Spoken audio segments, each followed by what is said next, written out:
mandei por e-mail para vocês aquela lista, né, das eletrodinâmicas que eu cataloguei, 29, não sei. Claro, está atualizado em março de 2012, isso aí é sujeito a modificação ainda, né? Mais coisas podem aparecer. Então, eu passei o e-mail para você.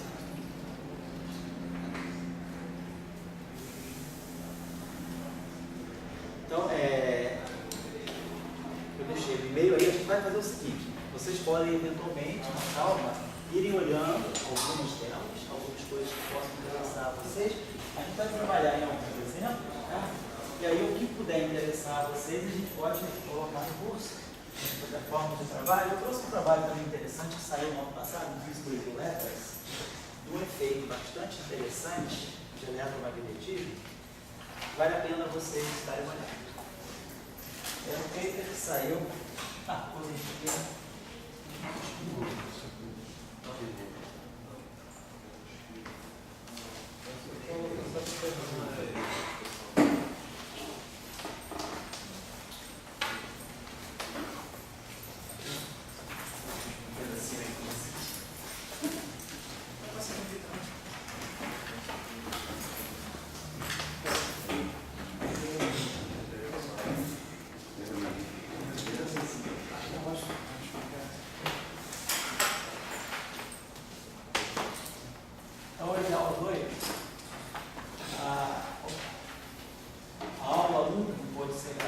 Depois eu gravo no estúdio, eu refaço a aula num outro dia de tarde aí, tranquilo, com hora, e a gente bota para poder ficar tudo completo, né? Que eu não vou gravar para geral. Bom, então eu vou dar só para vocês aqui uma referência interessante de um trabalho que saiu ano passado no Physical Letters.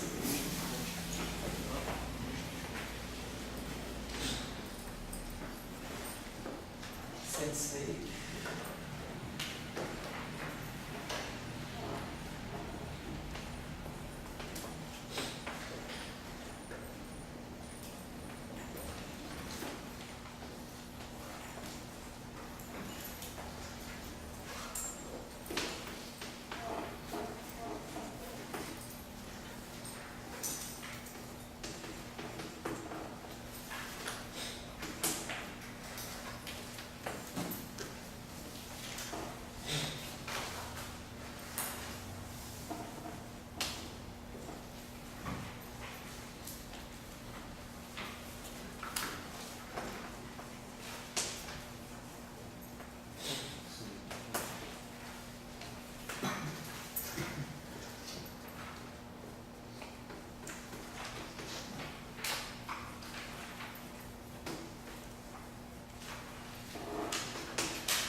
Esse trabalho é um trabalho interessante porque ele faz nascer uma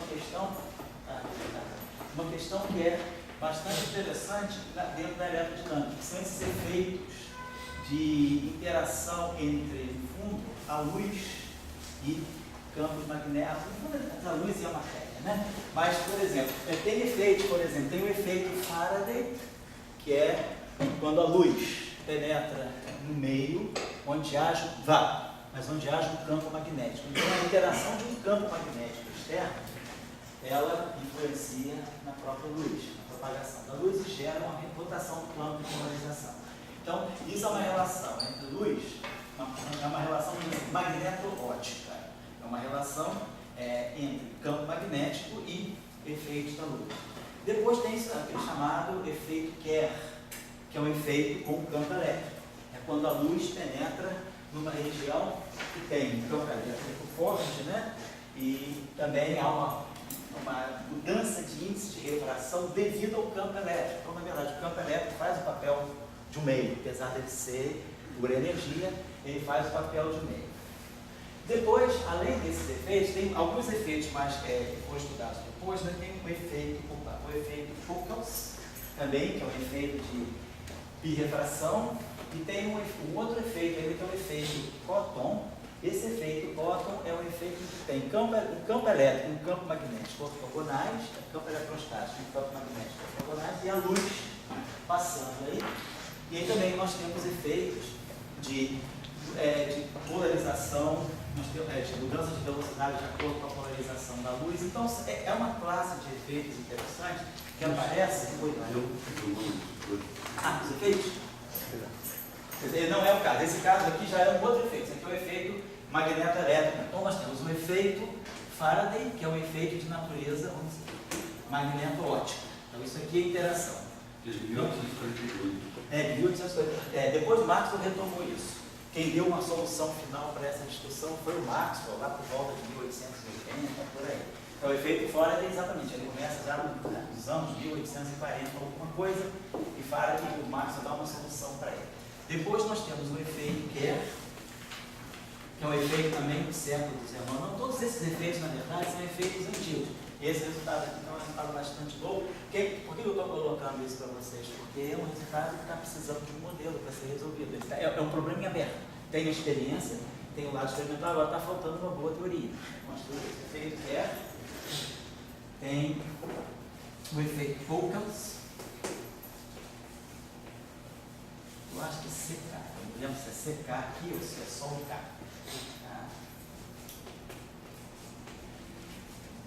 E tem o efeito Cotton-Mouton.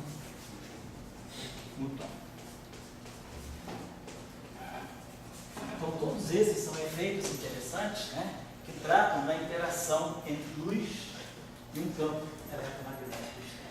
E, no fundo, isso aí nos leva a uma revisão, nos traz informações sobre a relação, quer dizer, a interação entre luz e a matéria, porque, claro, se a gente coloca campo elétrico ou campo magnético muito intenso no vácuo, no fundo a gente está polarizando o vácuo, a gente está dando energia para o vácuo, isso você pode criar polarização. Então, quando a luz passa por aí, ela já vai estar passando por um vácuo que está sendo polarizado por efeito desses campos externos, e é isso aí que causa esses efeitos de rotação dos planos de polarização, gera um índice de refração, o meio se torna refrativo devido a essa influência do campo externo, que está colocado aqui. E é isso aí, isso aí leva a algumas discussões. Por exemplo, tem umas formulações de eletromagnetismo não linear que você usa para poder descrever efeitos desse tipo. Pode ser, por exemplo, que esse efeito desse PRL de 2011 seja alguma coisa que a gente possa descrever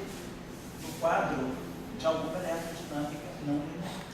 E a gente tem um campo tenso externo, que faz o papel de um campo estável, e um campo de laser mais fraco, que vai por uma flutuação, que se propaga, e aí o campo final é a soma do campo forte externo com o campo que se propaga, e isso aí gera um campo efetivo, que por não linearidade, ele pode gerar interação entre o campo que se propaga e o campo efetivo forte. Ok? Queria falar alguma coisa? Agora está no escrito. Porque os outros também, um é magnético, outro é elétrico. O Poucas também é elétrico. Só que o Poucas é um efeito que ele é dominante sobre o efeito Kerr quando você considera campos elétricos acima de uma certa intensidade. Aqui, basicamente, esse efeito Kerr ele varia linearmente com o campo. E esse efeito Poucas ele varia linearmente com o campo elétrico externo. Quando você coloca a luz se propagando no meio que tem campo elétrico externo, o resultado do efeito Poucas ele cresce enquadrado no campo externo, ao passo que o efeito Kerr ele cresce linearmente com o campo externo, mas na verdade são duas derivantes do mesmo fenômeno. E o efeito Cotton-Mouton é um efeito também de natureza elétrico, magneto-elétrico óptica também, só que ele é proporcional ao produto dos dois campos. Aí ele é quadrático nos campos, mas aqui é um efeito só magnético, aqui é um efeito linear no campo elétrico, aqui é quadrático no campo elétrico, e aqui é um efeito que é quadrático, quer dizer, é quadrático em E e B, ou seja, ele é escalar B, ele vai com E escalar B. Tá certo? Então são efeitos interessantes, e aí esse efeito agora, esse trabalho dos franceses, né? A birefringência, por exemplo, tem uma equação tipo tem um E2. não é que você pode talvez modelar com eletrodinâmica não linear, mas o que você mostra é que você gera uma diferença de fase, por exemplo, no efeito Focus, a luz, ela entra linearmente polarizada, ela passa por um meio onde tem um campo elétrico, e quando ela deixa esse meio, ela está eliticamente polarizada. Então, quem gera a defasagem nas duas componentes do campo elétrico para fazer a luz linear ficar elíptica é esse efeito de diferença de fase quadrático no campo elétrico que foi aplicado. Se a luz passa por uma região onde tem um campo elétrico, quando ela sai aqui, ela sai eliticamente polarizada. E a diferença de fase entre as duas componentes do campo elétrico da onda propagante, ela sai proporcional a E ao quadrado, onde é esse campo elétrico. Sim, é depois do meio, assim. Não, esse é efeito poucos, é efeito ainda do final do século. Acho que é de 1903. Esses campos são constantes? Podem ser constantes, podem ser variáveis também. Ah, e dá os efeitos. Mas com efeito, um campo constante você já viu. Tá? O outro também. O quantum Newton também. Tudo é feito de 100 anos atrás. Então esse paper aí traz essa novidade. Vale a pena então por esse curso aqui, isso é um ótimo trabalho de fim de curso, pode dar um outro PRR. Se alguém fizer, e não é difícil, é só o cara sentar e dizer, se alguém quiser fazer uma modelagem para esse efeito aqui, nesse curso aqui você já tem todas as ferramentas para isso, tá certo? Eu acho que o Jadson nunca falou para os dois últimos, com certeza. Eu acho que o Jadson nem fala. Nem com os dois primeiros falam. Não, eu não lembro também, acho que o Jadson não menciona muito efeito. O que certamente não, o Faraday pode ser. Porque o Faraday é um efeito que já acontece também na magnetohidrodinâmica. O Jadson tem um capítulo sobre magnetohidrodinâmica, quando ele fala da eletrodinâmica de plasmas. Então, por exemplo, o efeito Faraday é muito importante na astrofísica. A passagem da luz emitida por quasares, por outras estruturas de grande porte, passando por campos magnéticos intensos. Mas, por exemplo, esse efeito quantum Newton, esse efeito Newton, o efeito Purpose, eles são efeitos importantes também na astrofísica. Então, essa questão da interação da luz com o meio, ela se torna importante.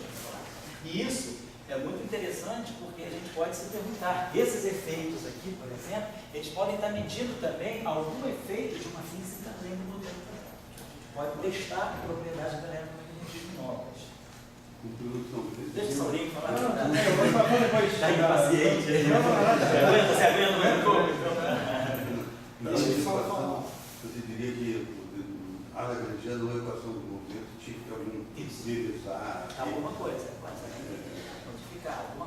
modificar a estrutura de Maxwell para levar em conta isso aí, por exemplo. Porque no efeito Faraday nunca houve o cérebro, assim, modificação. Tem aquela equação de partido para o coisa, mas não a equação de massa, tudo precisa se modificar. Hoje, por exemplo, quando você estuda aquilo que eu falei com você no ano passado, a teoria de eletromagnetismo, em termos induzidos para a teoria de cordas, você gera o efeito Faraday a partir de parâmetros muito pequenos também. Esses efeitos, para o laboratório terrestre, eles podem ser muito pequenos, mas para luz que vem de estrelas, para, digamos assim, para astrofísica ótica, eles podem ser efeitos razoavelmente robustos. Professor, Qual desses aí que fala de colisão fóton-fóton? Na verdade, esses efeitos aqui não falam de colisão fóton-fóton, mas você pode modelar, por exemplo, através de uma teoria, de uma ação eletromagnética que tenha colisão fóton-fóton. Efeitos de polarização do vácuo. Você pode colocar coisas não lineares que modelem alguns desses efeitos.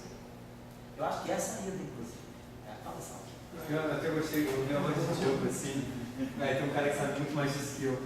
Isso que o senhor falou é um campo intenso, com outro que não é intenso. Os dois campos, quer dizer, o campo intenso é o campo externo. Então você coloca a tua luz, que não é uma luz muito intensa, passando por um campo elétrico, um campo magnético, que vem, por exemplo, de um super solenoide ou de um super capacitor. Você tem então um campo elétrico. Pode ser uma radiação acidente. Não deveria ser. Porque o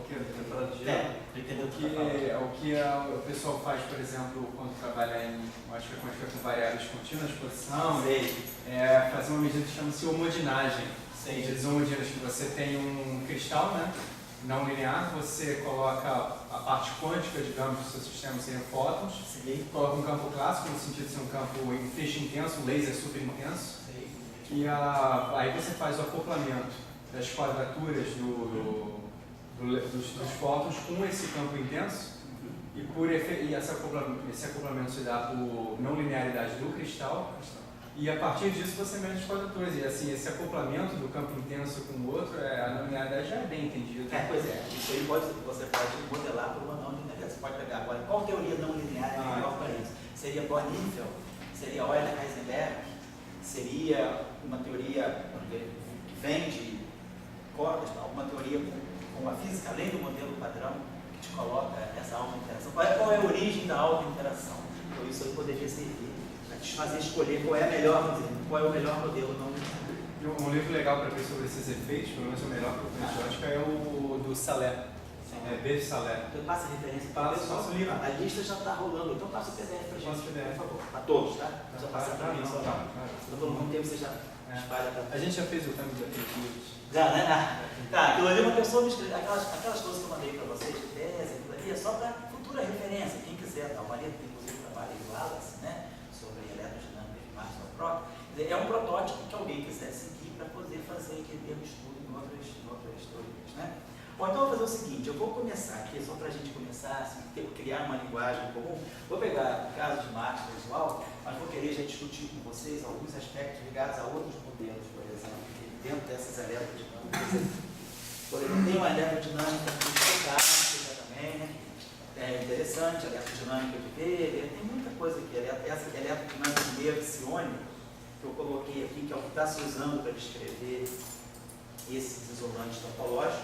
E tem uma eletrodinâmica, penúltima que eu coloquei, né, que é a eletrodinâmica planar, com separação espin-carga, que é uma eletrodinâmica que ela adota a mesma simetria que o modelo da teoria eletrostática. SO2, 1 tem uma simetria SO2 associada ao spin, tem uma simetria 1 associada à carga. Então é uma teoria interessante, ela tem um setor não abeliano, tem um setor abeliano, mas para descrever uma física bem padrão, né, que é uma física de materiais, que é uma física desses chamados isolantes topológicos. Então, deixa eu colocar aqui para vocês, só para a gente começar a discutir algum ponto. Vou colocar as equações de Maxwell, né, convencionais do sistema MKS. Então, isso aqui é o primeiro tópico do curso, que no fundo corresponderia ao capítulo 6 do Jackson, né, que é o estudo das equações com dependência temporal. Né, das equações. Aquele pico que você botou, você ia concluir, aquele pico é a luz com um campo eletromagnético. É a luz com campo elétrico e com campo magnético. Continuação eletromagnética. Isso, é uma continuação da vamos dizer, o quinto efeito aí desse caso. Aqui eu vou querer chamar a atenção de vocês para uma discussão.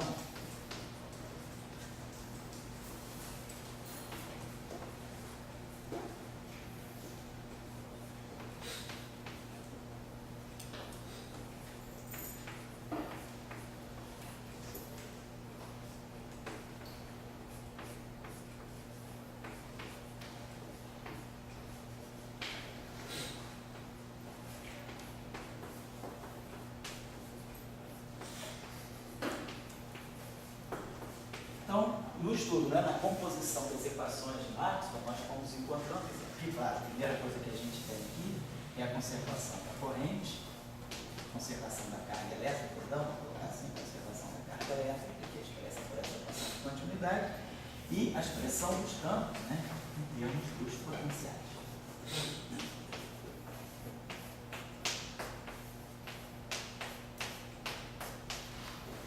Claro que aqui depois a gente vai ter que se deter um pouquinho, vamos passar mais ou menos uma aula discutindo a questão da invariância de gauge, da invariância de calibre, porque no eletromagnetismo ela não é algo assim tão fundamental, mas nas teorias de natureza, né, de fundamento eletromagnético, no caso de teorias de envios, sobretudo no caso da eletrodinâmica quântica, que é a física das interações fortes, essa questão da escolha do gauge é muito importante, porque ela está ligada com uma física que é nova, que é a física das Low-Balls, a física do confinamento, né, a física do setor confinante da eletrodinâmica. Eu estou só uma perguntinha, vocês que estão aqui, vocês estão conseguindo enxergar o lado ou está dando sombra? Está dando para enxergar?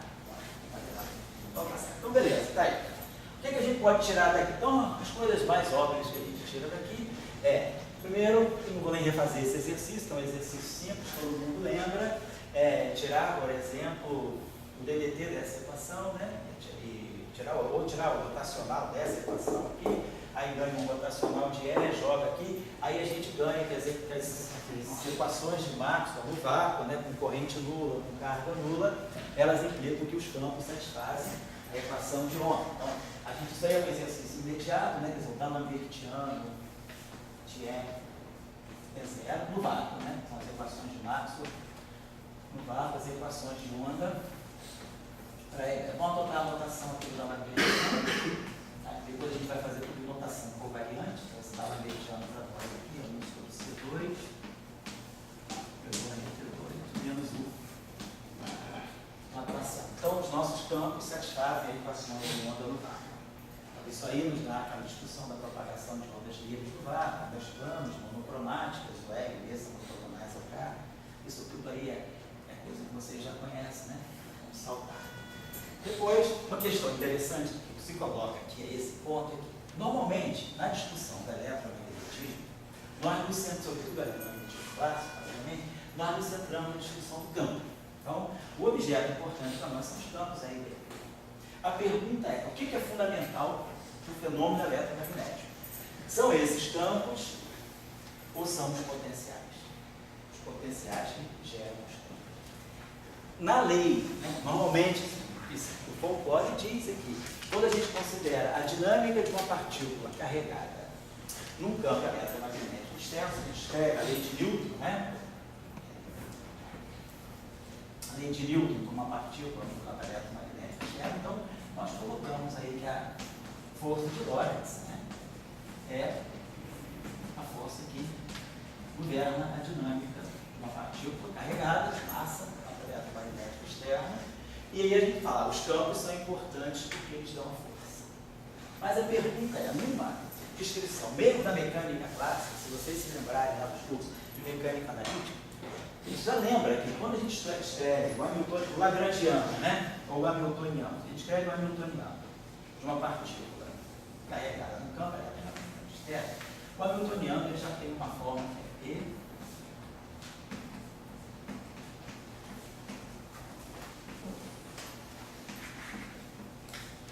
aparece na estrutura hamiltoniana da mecânica, quem aparece direto são os potenciais, o campo não aparece. O campo ele vai aparecer na equação de movimento, que é um derivante das equações do lagrangiano e do hamiltoniano. Se eu escrever o mesmo lagrangiano, a gente normalmente escreve assim, né? 1 meio GMV ao quadrado menos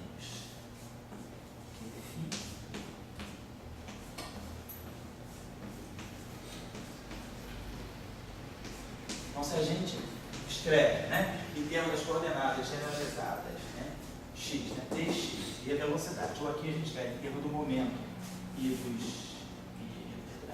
dos campos, a gente tem lagrangiano e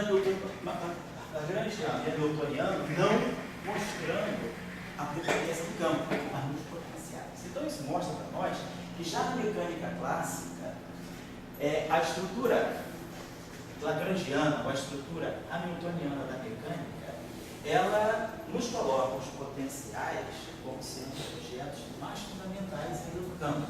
O que é mais fundamental na mecânica, quando a gente estuda mecânica de uma forma mais analítica, né, que a gente parte de uma definição de um lagrangiano ou de um hamiltoniano, e daí a gente usa as equações ou de Lagrange, né,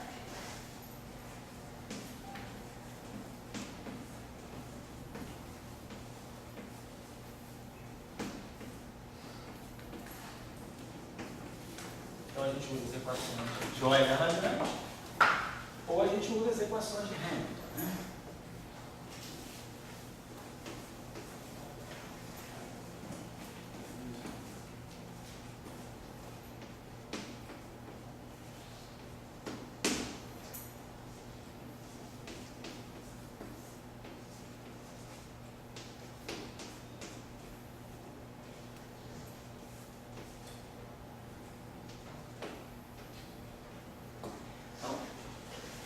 Para tirar as equações, então a gente chega na equação da lei de Faraday, a lei de Lorentz, a força de Lorentz, através dessas equações. Mas isso que são os objetos mais fundamentais, que são os objetos de acordo, eles pegam o potencial. Então, classicamente, a gente observa que o potencial ele é algo mais fundamental do que o campo, inclusive ele descreve, né, menos graus de liberdade. Aqui eu tenho 6 componentes, eu tenho 3 no campo elétrico, 3 no campo magnético. Aqui eu tenho um escalar e um vetor. Então, essa descrição aqui é uma descrição mais concisa. Por exemplo,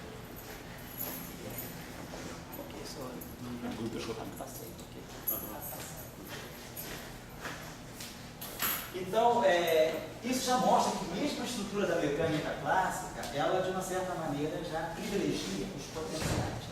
Se a gente vai para a mecânica quântica e a gente usa as equações, usa esse hamiltoniano para escrever a equação de Schrödinger de uma partícula de carga num campo eletromagnético externo, a gente sabe que tem 2 efeitos que derivam, 2 efeitos de fase muito importantes. Um é o efeito Aharonov-Bohm. O efeito Aharonov-Bohm diz que se uma partícula, na mecânica quântica, na descrição quântica, ela passar por uma região onde o campo magnético é zero, não tem campo magnético externo, mas tem potencial, se eu estou fora, eu tenho um solenoide. Nesse solenoide existe um campo magnético interno, que é um circuliforme. Se a partícula está aqui fora do solenoide, não tem campo nenhum, ela vai se mover por aqui. Essa partícula aqui, ela vai sentir esse campo. Ela vai sentir esse campo, não na forma do campo, mas na forma do potencial. A gente sabe que se um solenoide ele confina o campo magnético, o campo magnético no interior do solenoide, vamos dizer, ele é constante na direção zero. O campo magnético no exterior é zero. No entanto, o potencial vetor, ele não é nulo, nem dentro nem fora. Do lado de dentro, claro, isso aqui é linear, quer dizer, o potencial vetor é algo do tipo meio de x vetor B. Então, quer dizer, o potencial vetor, se o B está na direção z, quer dizer, esse potencial vetor aqui é linear em x e y, né? Então, agora, se eu for aqui fora, o potencial, o campo magnético é zero, mas esse potencial não é zero. Pela simetria, né, cilíndrica do problema, a gente vê que o potencial aqui fora, ele está na direção, vamos dizer, a gente usa as coordenadas cilíndricas, né, adota o ângulo polar como sendo a coordenada θ, não sei se aqui é um θ ou φ chapéu, vamos chamar de φ. O ângulo polar é o versor associado à direção azimutal. Então, esse potencial aqui, ele cai com distância e ele é do tipo D0 sobre a distância, sobre o módulo de distância, né? Sobre R, que é a coordenada radial, por raiz de x2 mais y2. Então, o campo aqui fora, ele não é zero, né? Só aplicar aqui a lei, né, rotacional de A igual a B. Então, se a gente faz uma integral aqui, né? Isso aqui integra um circuito,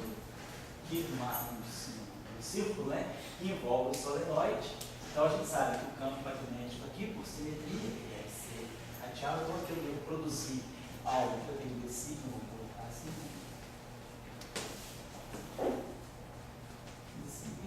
Então, aqui eu vou ter um fluxo. Então, o fluxo desse campo aqui, né, vai ser D0 πr ao quadrado, que segundo que R seja o raio do solenoide. E aqui, a integral, é isso aqui, a integral de superfície. Estou integrando ao longo dessa superfície. Então, a integral de superfície do rotacional é a circulação do ar. Quer dizer, a integral de superfície do rotacional do ar é a circulação do ar.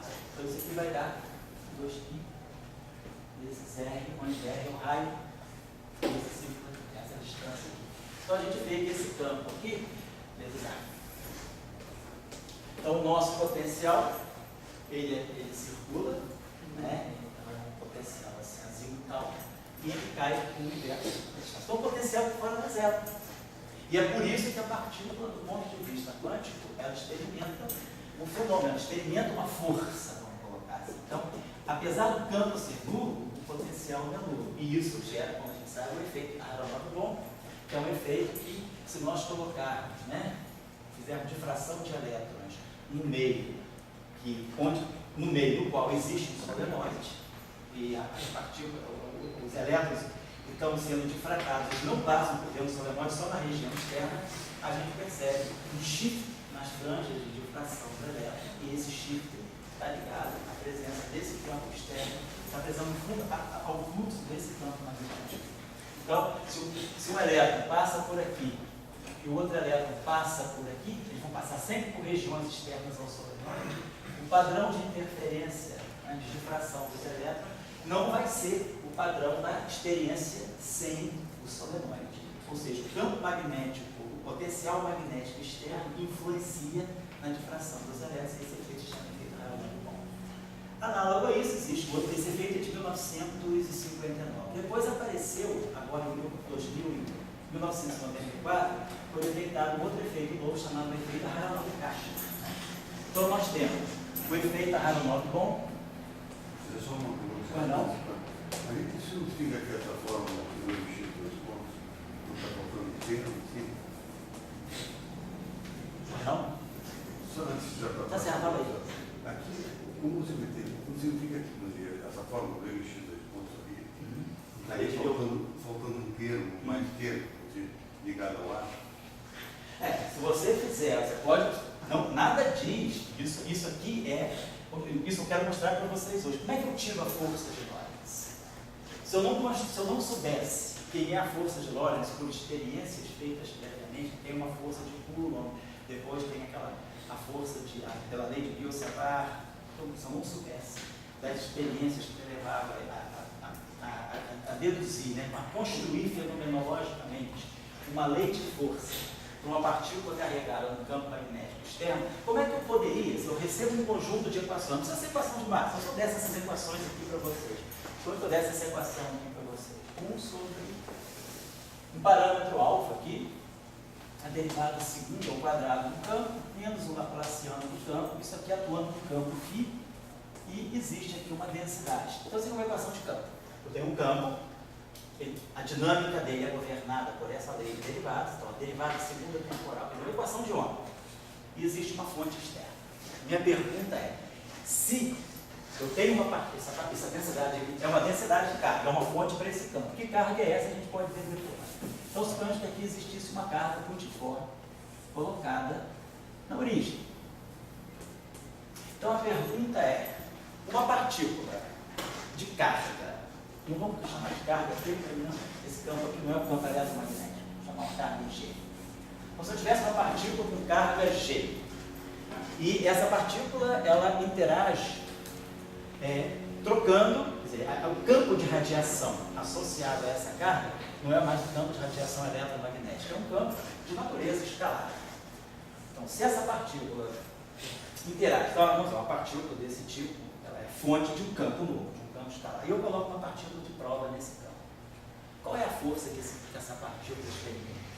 Se eu pegar esse campo escalar, colocar, que esse campo escalar, ele bota uma partícula aqui, uma partícula geradora do campo, ela gera campo, então modifica o espaço através de um campo escalar. Então, se a gente olhar para essa equação aqui, posso até colocar um outro parâmetro aqui, dá licença, bota um parâmetro psi aqui, então a gente vai tirar o campo desse objeto aqui, a gente tira aqui essa lei, esse campo aqui, se eu resolver essa equação aqui para mim, limite estático, vamos pegar o campo eletrostático, o campo estático gerado, não tem dependência temporal, gerado por essa equação aqui, esse campo aqui vai ter a seguinte forma, exponencial de menos raiz quadrada do psi módulo de x sobre x. De tal maneira que se o psi for zero, isso aí gera o potencial colombiano, que é o laplaciano de φ igual a uma carga. Mas se esse psi não é zero, essa equação de campo aqui, ela gera um campo estático. Então a carga está aqui, ela vai gerar um campo com simetria esférica, mas esse campo cai exponencialmente. Quer dizer, tem um setor colombiano e tem um setor que cai exponencialmente. Então, vamos ver aqui. Isso aqui, então, já fica como exercício 1 para vocês fazerem. Então, exercício de uma lista que não é cobrada, como eu falei com vocês. Né? Então, o primeiro exercício seria resolver essa equação de campo aqui. Então, suponhamos, então, exercício 1. Eu tenho essa equação de campo.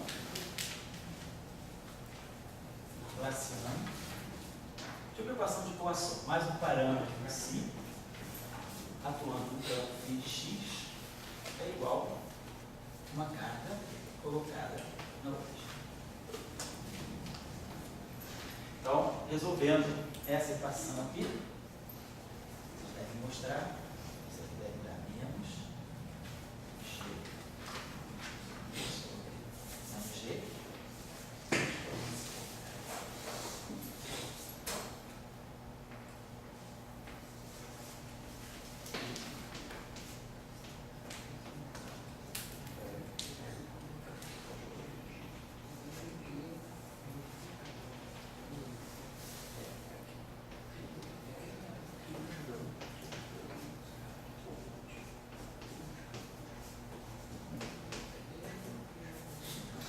Então, esse campo aqui é o campo gerado. Se eu fizer que psi igual a zero, eu reganho o campo elétrico, o campo potencial eletrostático, né? E se psi é diferente de zero, eu tenho esse fator corretivo aqui, que é esse exponencial. Esse potencial aqui se chama potencial de um campo. Então, primeiro resolver essa equação, uma carga multiforme colocada na origem. Se o campo obedece a essa equação, o que é se como vocês observam aqui, é um objeto que tem dimensão de 1 sobre o comprimento ao quadrado. Isso aqui é Laplaciano. O Laplaciano é d2 dx2. Então, isso aqui tem que ter dimensão de comprimento a menos 2. Isso aqui tem dimensão de comprimento a menos 2. Então, isso aqui tem dimensão de comprimento a menos 1. E x tem dimensão de comprimento. Essa exponencial aqui é adimensional. Então, a gente vê que realmente o alcance desse potencial é quando x for na faixa de 1 sobre raiz de r. X for raiz 1 sobre raiz de psi. Para x maior do que 1 sobre raiz de psi, esse potencial já cai sensivelmente. Então, esse potencial é dominante. Perto da origem, esse x aqui é muito pequeno, então isso aqui tende a 0, então isso aqui tende a 1, o potencial é fortemente coulombiano. E longe da origem, o potencial ele cai muito mais rapidamente do que o potencial coulombiano, porque esse fator exponencial amortece. Então, é um potencial mais confinado. O efeito do potencial é mais restrito a uma região do espaço mais próxima da carga. Então, esse é o tipo de potencial de um campo. Então, a pergunta é, se uma partícula teste agora, uma partícula teste com carga G tilde, é colocada nesse campo. Não coloca uma partícula nesse campo. Qual é a força que ela experimenta? Quem é a força de Lorentz? Não tem QE, nem tem QVV, porque não tem E nem D. Como é que eu determino? Dado um campo, como é que eu sei determinar a força que ele exerce sobre partículas que experimentam a interação descrita por aquele campo? Tem uma metodologia para eu fazer isso? Oi? Dado um campo, esse campo está associado a uma carga, a um tipo de carga. Então, se esse campo é gerado por uma carga, vamos dizer assim, fixa, e eu colocar uma carga teste nesse campo, qual é a força que essa carga experimenta? Então a pergunta é, se eu não soubesse a lei de força de Lorentz, como é que eu poderia deduzir a força de Lorentz a partir das equações de Maxwell? Se eu soubesse, só conheço as equações de Maxwell. Como é que a partir das equações de Maxwell eu deduzo a força que uma partícula carregada experimenta quando ela é colocada no campo eletromagnético externo? Essa que é a questão, está claro, gente? Eu achava que você estava falando que a gente calculasse o campo para depois. Eu não posso usar Lorentz então. Não, Você não conhece. vai deduzir Lorentz. Ah, tá. Que justamente o problema é muito mais construtivo. Dado o campo, como é que eu determino a lei de força que aquele campo? Porque o campo está associado a um tipo de física. Se é um campo gravitacional, a física do campo, a carga que o campo gravitacional brinca é a massa. Quem é que gera campo gravitacional? Massa, uma descrição clássica. Claro que é uma descrição relativística, energia é massa, então tanto faz ter massa como energia, você vai gerar campo magnético. Se pegar um gás de fótons é pura energia, mas na relatividade, do ponto de vista da relatividade, energia é massa, então gera campo gravitacional. Então, você pode ter um campo gravitacional, vamos dizer, gerado por uma estrela de fótons, se fosse o caso, né? Beleza, então essa pergunta, dado um campo eletromagnético, quais são as entidades que geram campo, cargas e correntes? Agora, dado um campo, sei lá, de uma outra física, de uma quinta força, suponhamos que existe uma quinta força na natureza, e que essa força seja associada a um campo. Então, se ela é uma quinta força, tem que ter algum número quântico, alguma propriedade que gere esse campo. Esse campo está associado a alguma física. Qual é, vamos dizer, a entidade física, qual é o atributo físico que está relacionado a essa força? Pode ser a cor, no caso da força eletromagnética, da força forte. A carga de cor dos quartos. Ou pode ser a hipercarga fraca, o isospin fraco, no caso de uma interação fraca. As cargas do neutrino, por exemplo. Neutrino gera um campo fraco. Agora, suponhamos que eu esteja falando de uma partícula conhecida como um campo hipotético, que é gerado por um tipo de partícula, um tipo de carga. Sei lá, existe cor, isospin isotôpico. Então, vão existir um charme, né, como já tem os quartos charme, ou então uma coisa, sei lá, mais frugal, um campo aí, vamos dizer, um campo místico. Existe uma carga chamada carga mística, tá? Então a carga mística, isso é um pouco físico, gosto de inventar. Se aparecer, não tem problema. Então, mas ele tem uma carga, ué? Tem uma religião quântica mística. Só vamos sair fora dela. Uma carga chamada elfo. Uma carga elfo. Onde ele está falando do Senhor dos Anéis, né? Aí Frodo, né? Correndo lá, dá de cara com um campo estranho de força, né? Ou partículas Nibble, né? Então, vamos dizer lá, o campo que o Frodo vai detectar é o campo, né, de uma força elfa, tem uma força elfa na natureza. Essa força elfa, essa partícula elfa, ela tem um número quântico distinto, ela gera um campo que não é elétrico, que não é magnético, que não é fraco, que não é forte, que não é gravitacional. Talvez já não campo. Aí a pergunta é, eu pego uma outra elfa, a namorada, que é uma linda elfa. Aí eu pego, bota a nossa amiguinha lá, que força que ela vai sentir, o cabelo dela vai arrepiar, o rosto dela vai se contorcer. Como é que esse campo elfo vai atuar na moça elfa, né? Na elfa. Como é que vai ser isso? Então essa é a pergunta. Oi? Sou região eu fui político, sabe? Isso, não veio. Então, nosso amigo aí já explorou a Terra dos Anéis, aí, já tem o anel da sabedoria, né? Roubou o anel lá e eu... Essa que é a ideia. Então, se a gente conhece as equações de um campo, nós somos capazes de saber como é que esse campo deve interagir com cargas externas, ou com objetos externos que carregam o número quântico daquela interação. Claro, se eu colocar aqui um neutrino, o neutrino não tem números quânticos da interação eletromagnética, pelo menos que sejam sensíveis. Então, se eu colocar aqui uma partícula completamente neutra, né, do ponto de vista eletromagnético, não tem nem spin, então, o neutrino ainda tem spin que dá aí no momento magnético, mas uma partícula assim realmente, sabe, zero à esquerda, né? Um zero à direita, né? Um zero à direita, zero à esquerda é marxista, é bom. Vou um zero à direita, né? É uma partícula zero à direita que não tem nada, não tem a carga, não tem o spin, então ela praticamente não interage. Bota essa partícula ali, ela não vai ver os campos. Mas ela de repente está super interagindo com outro campo, que é esse campo elfo, um campo novo. Ela tem o número quântico daquele campo. Ela vai sentir aquela força, ela tem a carga que aquele campo percebe, então ela vai sentir aquele campo. Aí a pergunta é, se eu conhecer as equações daquele campo, como é que eu posso conhecer as equações que vão fazer, que vão descrever a força desse campo e dessa partícula? Essa aqui é a questão, está bem colocada? Então tá legal. Então, como o Diego falou, nós não vamos partir da equação da lei nós não vamos partir da lei de Lorentz, da força de Lorentz. Vamos deduzir a força de Lorentz usando a estrutura do campo, porque para isso que o campo é importante, né?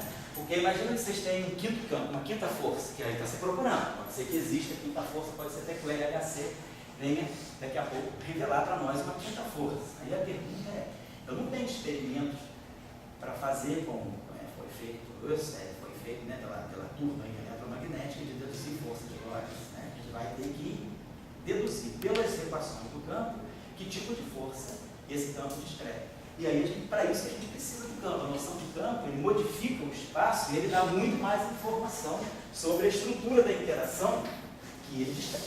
Então, essa é a provocação. Então, deixei esse exercício aqui.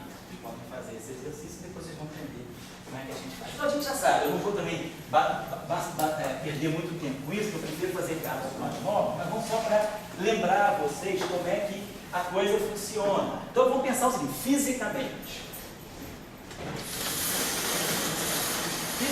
vamos pensar o seguinte, se esse campo transporta, então todo mundo sabe, um campo é uma descrição, é uma carga lá.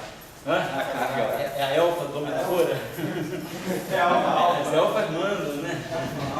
Então vamos lá, se a gente tem né, um campo que está descrevendo alguma coisa que se propaga no espaço, ele descreve o transporte de energia em momento. A gente sabe lá da física 4 que é o eletromagnético, ele descreve, transporta energia, transporta momento, faz a pressão da radiação, inclusive, né? Então a gente sabe que um campo é uma distribuição de energia em momento no espaço. Se esse campo for estático, ele é uma distribuição estável de energia, mas se esse campo é dinâmico, né, se esse campo, se uma partícula, por exemplo, está irradiando movimento, esse campo ele carrega uma distribuição de energia em momento. Se esse campo tem energia, e se esse campo, sobretudo, tem momento, então a gente pode pensar, se o momento, se a derivada temporal do momento desse campo for zero, então DDT do momento é zero.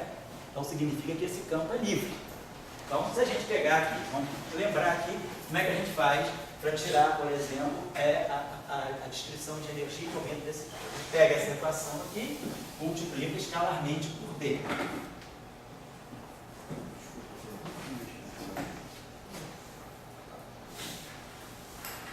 E pega essa equação aqui, multiplica escalarmente por L. Por que a gente faz isso? A gente faz isso porque a gente sabe que aqui eu vou ter DDT de B escalar D. E a gente sabe que isso aqui nada mais é do que o DDT de um meio de B ao quadrado. Então a gente sabe que quando tem um campo, o quadrado de um campo ele está medindo uma energia que o campo acumula, uma energia potencial que o campo acumula. Mesmo que o campo seja estático, né? Aquele P ao quadrado é um campo no espaço. Quer dizer, o quadrado é uma energia potencial, é exatamente como se eu tivesse um problema de um oscilador harmônico. Qual é a energia potencial? X ao quadrado. A coordenada de deformação, né, da nova potencial, x ao quadrado. Isso aqui é uma energia potencial. Então, isso aqui faz o papel de uma energia que o campo carrega. A gente pode sempre pensar que o campo ele é uma generalização da coordenada. Se eu pegar um campo que não dependa nem de x, nem de y, nem de z, só dependa de t, pegar um campo que é puramente d de t, né? Então, esse campo aqui vai ser um vetor, como se fosse uma coordenada x de t. Então, o quadrado dele está medindo um potencial de energia. Então, beleza. Então, isso aqui, e esse carinha aqui vai me dar, né, DDT do E ao quadrado. Então, isso aqui eu tenho uma densidade de energia acumulada no setor elétrico, e aqui eu tenho uma densidade de energia acumulada no setor magnético. E aí, claro, vamos desenvolver um pouquinho isso aqui para a gente poder ver como é que fica a equação de continuidade nesse caso, para a gente poder ler aí um momento.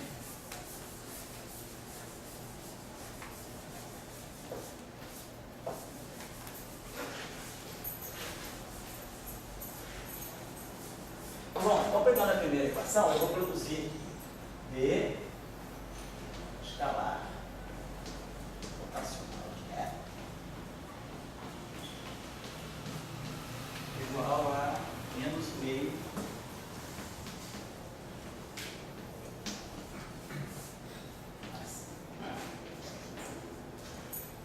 e a última equação lá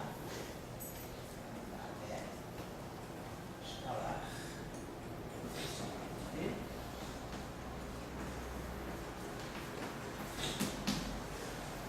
igual a zero.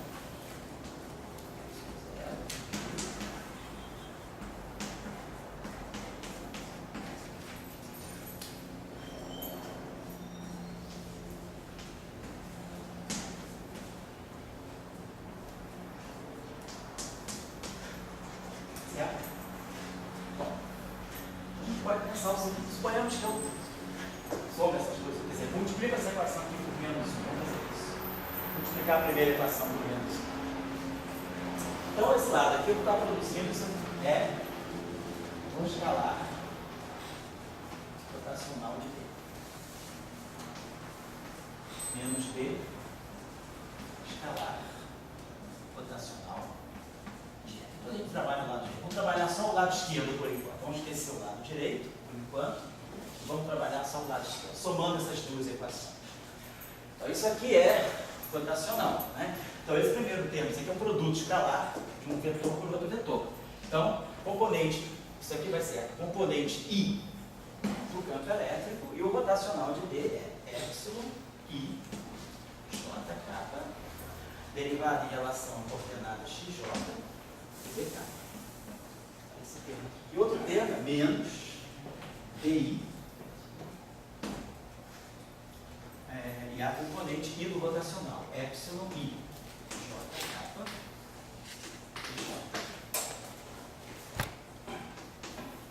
eu só abrindo a expressão em termos de coordenadas cartesianas, tá? Das coordenadas. Então, esse termo aqui, posso pegar. Isso aqui, então, poderia escrever dessa maneira. Esse termo aqui, isso aqui, ó, é um termo, isso aqui é uma constante, é o tensor de Levy-Tita, né? Aquele epsilon cíclico, né? 1, 2, 3, vale 1, 2 índices iguais, vale 0, é o tensor de Levy-Tita, que a gente usa para fazer o produto rotacional. Então, eu posso reduzir esses termos aqui, eu poderia pensar da seguinte maneira. Jogo esse termo aqui, essa derivada aqui, eu poderia escrever assim, ó, dj. Essa derivada atuando em tudo, ó. Epsilon é uma constante, então tanto faz, ela fica dentro ou fora da derivada. EI bk. Certo? Esse termo aqui é isso aqui, ó. Essa derivada toda, ela atuando aqui dá zero. Esse tensor é constante, ele vale 1 menos 1 ou 0. TJ do EI não tem aqui, que eu tenho TJ do BK. Então eu tenho que subtrair esse termo menos epsilon I. JK TJ EI BK. Esse termo. Desculpa, não sei quanto vocês devem estar acostumados. Vocês estão acostumados a usar a convenção da soma? Sempre que a gente fizer soma sobre a I e I, tiver dois índices, isso aqui está implícito, que é uma soma em I, que vai de 1 a 3, né?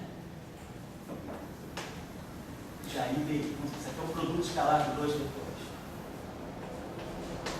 É a 1B1 mais a 2B2 mais a 3B3. Então a gente omite a soma índice, para dizer, tem índice saturado, então isso aqui eu estou pegando a componente I do campo elétrico com a iésima componente do rotacional. Mas é claro, todo mundo conhece a expressão do rotacional. O rotacional de um vetor a qualquer componente I, a iésima componente do rotacional é justamente epsilon I, jk, derivada em relação a xj, derivada da componente a k. Estou, claro, somando 1, 2, 3, né?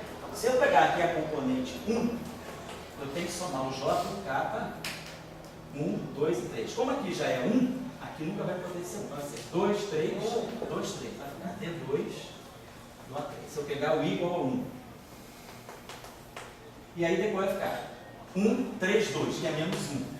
D3 a 2. A gente realmente tira aquilo lá. A componente X do rotacional, é o DY do AZ menos o DC do AZ. Essa expressão aqui é uma expressão concisa, né, para dar qualquer componente do rotacional de forma fechada. A gente não precisa ficar abrindo isso. Então isso aqui é a iésima componente do campo elétrico escalar, iésima componente do campo magnético. Do rotacional de B. Mas o rotacional de B é a iésima componente, sim. Ela regra é isso aqui, vai somando I de 1 a 3, J de 1 a 3 e K de 1 a 3. É a mesma coisa. Agora observe que esse termo aqui, ele tem a derivada do E. Ele libera o B.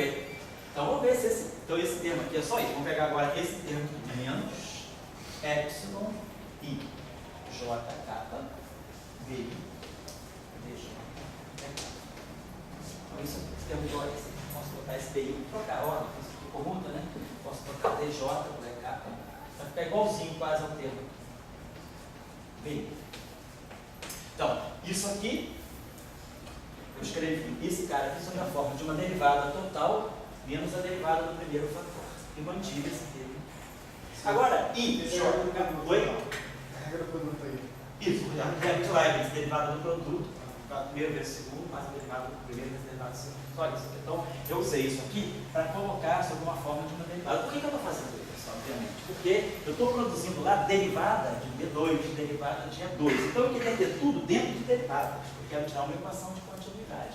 Quando a gente quer tirar uma equação de continuidade, o que a gente quer é isso aqui, DDT de uma certa grandeza, sei lá, uma certa grandeza tipo lambda, mais a divergência de um certo vetor psi, igual a zero. Isso aqui é uma equação de continuidade, onde isso aqui é uma densidade e isso aqui é a corrente associada a essa densidade. O que essa densidade descreve? Se é massa, isso é uma corrente de massa. Se isso é carga, isso é uma densidade de carga. Se isso é, sei lá, um número quântico de corpo, isso aqui é uma densidade. Então, na mecânica quântica, né, de Schrödinger, por exemplo, isso aqui é a densidade de probabilidade, isso aqui é a corrente, a densidade de corrente de probabilidade. Uma equação de quantidade. Eu preciso produzir divergência. Então, esse termo aqui está me dando uma cara de divergência. Agora, esse termo aqui, o que a gente pode fazer? Esse termo é igualzinho a esse, em estrutura. Aqui é epsilon e jk. Os índices são todos livres. Então, aqui eu tenho dj. O que eu estou precisando para jogar esse termo ficar mais parecido com isso? O j está no lugar, o i, o j e o k estão no lugar certo. O j está no lugar certo. Esse i e esse k poderiam ser trocados. Por quê? Porque como eu estou somando em i, j, k, esses índices são mudos, são saturados. Então, essa equação aqui, se eu chamar k de i, vou chamar i de k. Nessa equação aqui, eu tenho esse direito. Vou deixar o j parado. O dj está aqui, o j está aqui, o j está aqui. Mas esse i poderia estar aqui. Então eu vou chamar esse k de i. Eu vou chamar o k de i e k de i. E o i de k. Simplesmente renomeei índices que são mudos. E aí, ó, isso aqui ficou muito parecido. Só que isso aqui é epsilon. A gente agora vai usar as propriedades cíclicas. Eu posso trazer esse i cá para frente. Então, o i, vindo para o primeiro índice, ele vai dar 2 saltos, não muda de sinal. Mas agora eu vou trocar o j com k. E aí o tensor de Leibniz é antissimétrico na troca de 2, então isso aqui fica mais. Então, na verdade, esse termo não é isso. Então, só sobrou isso. Então, isso menos isso é simplesmente isso aqui. Agora, isso aqui está claro. Isso aqui é dj. E esse carinha aqui eu posso escrever da seguinte maneira: menos epsilon j e k. DI é I.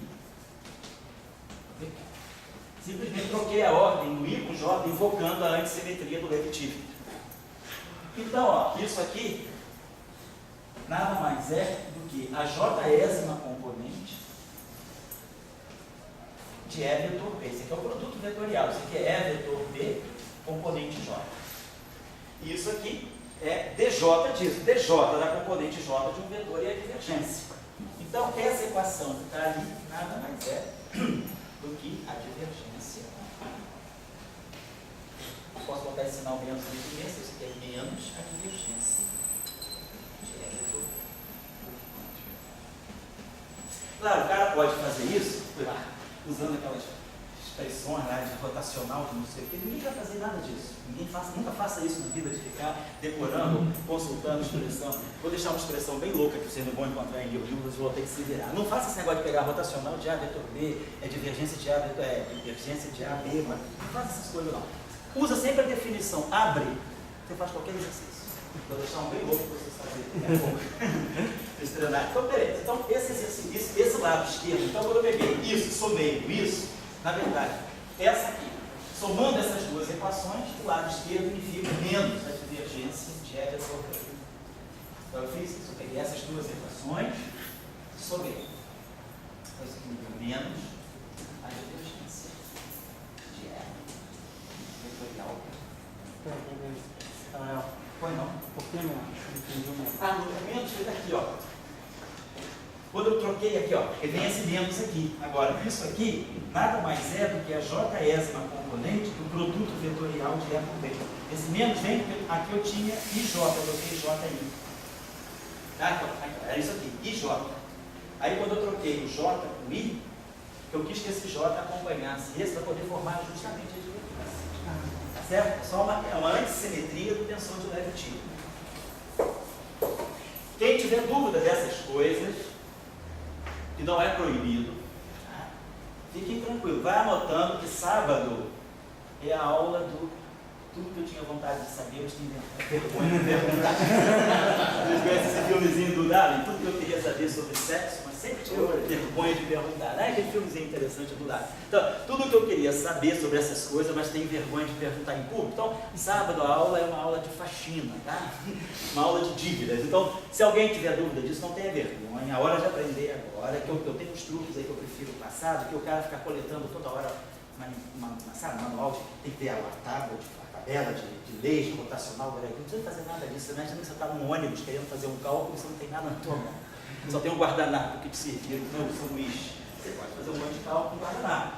Você sabe fazer as coisas com isso, né? Então, o Newton fez na época da praga, né? Foi para fazer e fez no chão. foi lá que ele descobriu tudo. Como é o nosso querido padre, né? O nosso padre, né? Marcelo Rossi. Não fala mal dele não, que minha mulher que bate. Não, agora o padre Marcelo lá. Estou falando de padre, Anchieta, né? O padre Anchieta escreveu um lindo poema nas areias da praia, lá no Espírito Santo, na cidade que se chama Anchieta, né? O poema de Anchieta escrito na areia da praia. Quer dizer, o cara não precisa, né, de caneta, né, de tinta especial de coral do mar Mediterrâneo. O cara faz qualquer coisa como ele sabe, né? Então, essas coisas você tem que tentar, sabe, tirar, porque às vezes você está querendo fazer um cálculo de ordem de grandeza, então até um físico experimental, está diante de um evento ali. Claro, a gente precisa disso. Tem que, pô, não, cara, você joga isso aqui com isso, dá isso. A gente tem que ter essa destreza, né? Isso a gente leva em tempo, né? Tempo que vem. Então, use essas coisinhas, vou deixar um exercício para vocês mexerem com esses operadores, porque isso aí é uma coisa simples da graduação, mas a gente sempre aprende muito quadradinho, né? E quando sai do script, às vezes a gente se enrola. Beleza. Tá, vamos agora somar esses parágrafos aqui. Isso aqui então é a derivada temporal de μ0, ε0 é 2, opa, tem um meio aqui, mais o meio de V2, mais μ0, J, escalar. Então vamos fazer o seguinte, vamos dividir toda essa equação por μ0. Todo mundo já está entendendo por divide por μ0, divide por μ0, e divide por μ0. Todo mundo já entendeu por quê? Todo mundo lembra lá da física 3, que a energia acumulada no campo elétrico é o meio de ε0 é 2 do vácuo. Se eu tiver um campo magnético no vácuo, a energia acumulada nesse campo magnético é V2 sobre 2μ0, a energia do interior do solenoide. Então, eu estou identificando as densidades da energia. E aí eu junto isso tudo aqui, eu vou ter essa equação ddt, dessa grandeza aqui, que eu vou chamar densidade 1 de energia acumulada no campo eletromagnético, mais divergência desse vetor S aqui. Eu estou jogando isso aqui para cá igual a menos J escalar. Então, isso aqui é o chamado vetor de Point, né? Isso aqui é 1 sobre 0, é vetor B. Isso aqui são as densidades de energia. É 2. Oi? É 2. Aonde? Ah, é 2? Aqui é para explicar. Agora, nós ganhamos uma equação de continuidade, e no vácuo, ela é realmente uma equação de continuidade. Mas se eu não estou no vácuo, eu tenho um efeito dissipativo. Uma corrente, ela interage, ela se acopla a esse campo magnético que está fazendo com que eu tenha um balanço de energia do campo. Então, isso aqui é energia transportada pelo campo. Aquela esqueminha que a gente faz para levar a equação de continuidade, né? A energia que está saindo, entrando, e a gente vê um sinal desse campo, fluxo, se é positivo ou negativo, isso a gente sabe. É só para lembrar vocês que eu estou fazendo um balanço de energia do campo, mas isso aqui é uma potência, isso aqui é derivada de uma densidade de energia. Você lembra do curso? Isso aqui não é energia, é densidade volumétrica de energia. Então, isso aqui tem dimensão de joule por metro cúbico, joule por metro cúbico, e isso aqui tem um DDT. Então, isso aqui, na verdade, é o watt por metro cúbico, é a potência, né? A potência, a densidade de potência transportada pelo campo. Isso aqui, então, a gente tira facilmente as dimensões. Isso aqui tem um comprimento, é só acertar. Se eu sei que isso aqui é potência por unidade de volume, e eu sei que isso aqui é 1 sobre V, então isso aqui é potência por unidade de área. Então isso aqui é energia por tempo área, que é o que nós chamamos de intensidade. Então o módulo do vetor de Point é a intensidade da radiação, energia por unidade de área, tempo. Tempo. E esse cara aqui é o efeito dissipativo. Então é aquilo que a gente chama de efeito Ohm, né? Que é quando o campo perde energia eletromagnética devido à dissipação da corrente, né? Que interage com o campo.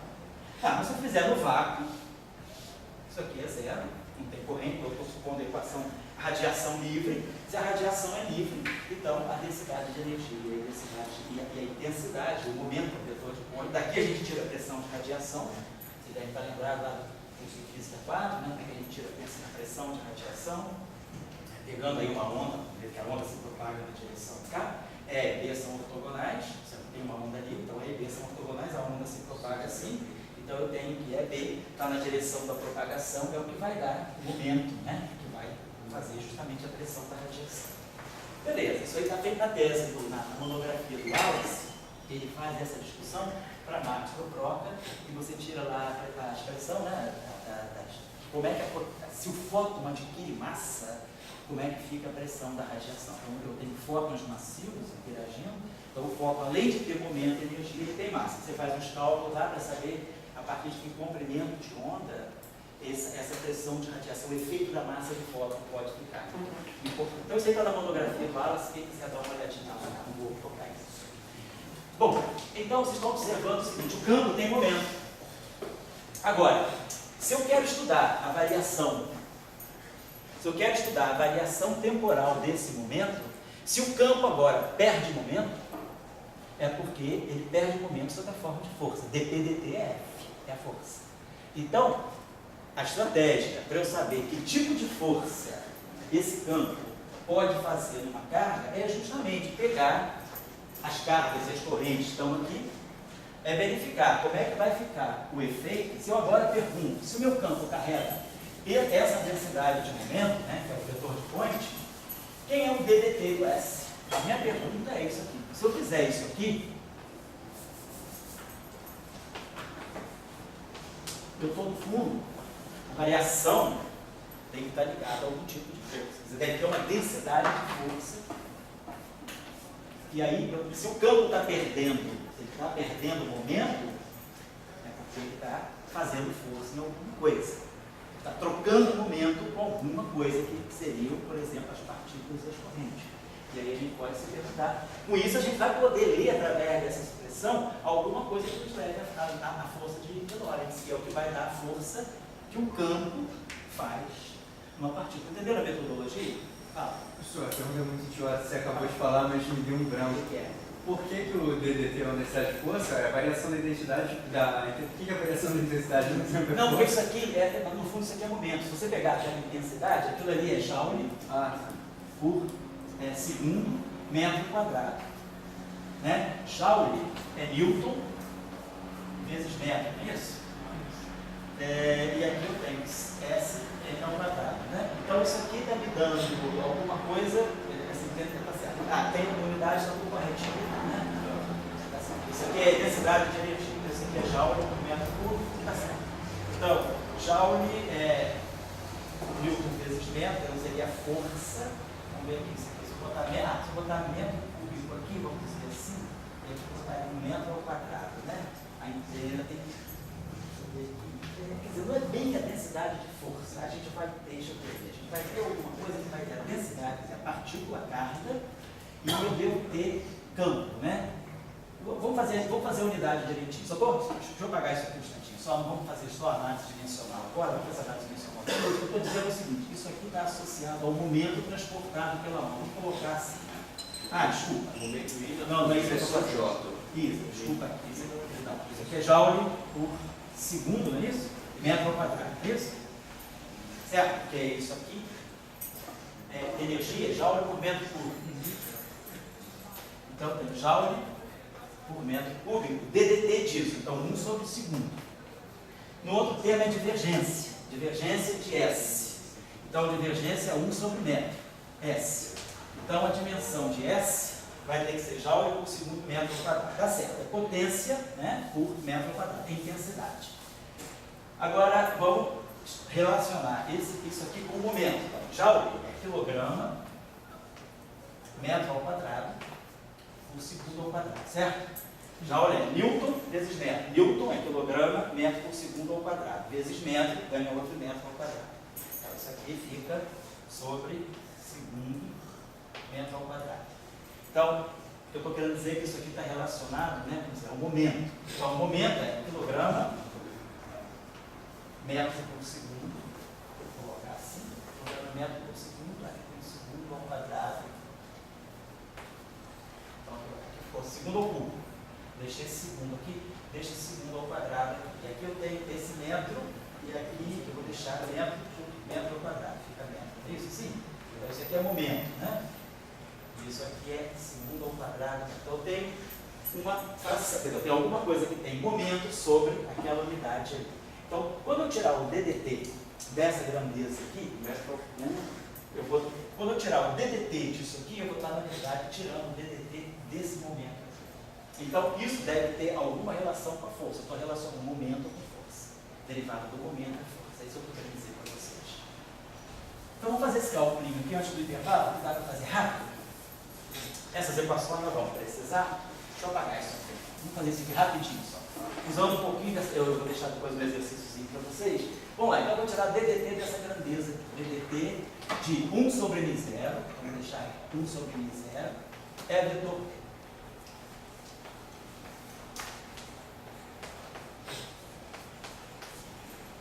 Então vamos lá, vai ficar 1 sobre M0, D é DT. Vetorial P. Mais 1 sobre M0 é vetorial dBdt. Então nós estamos desenvolvendo só isso aqui. Agora vamos lá, quem é a divergência de E? DDT de E. DDT de E, vamos substituir isso aqui, esqueci. Então, DDT de E, vamos substituir aqui. Então isso aqui vai dar para nós 1 sobre M0.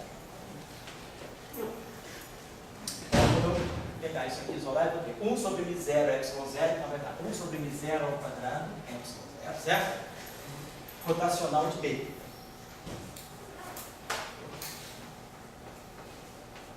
Vetorial B. Estou só substituindo esse primeiro termo. E tem esse termo aqui também, que é menos, o M0 cancela, dá o menos 1 sobre Y0. Certo? Então, vou dividir tudo isso aqui por 1 sobre, vou dividir tudo isso aqui por M0, Y0, só para isolar o DLT.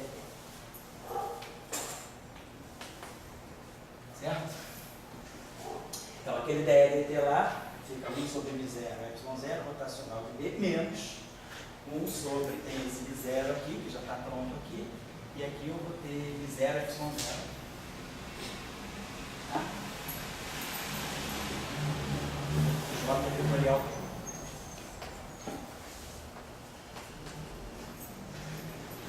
Mais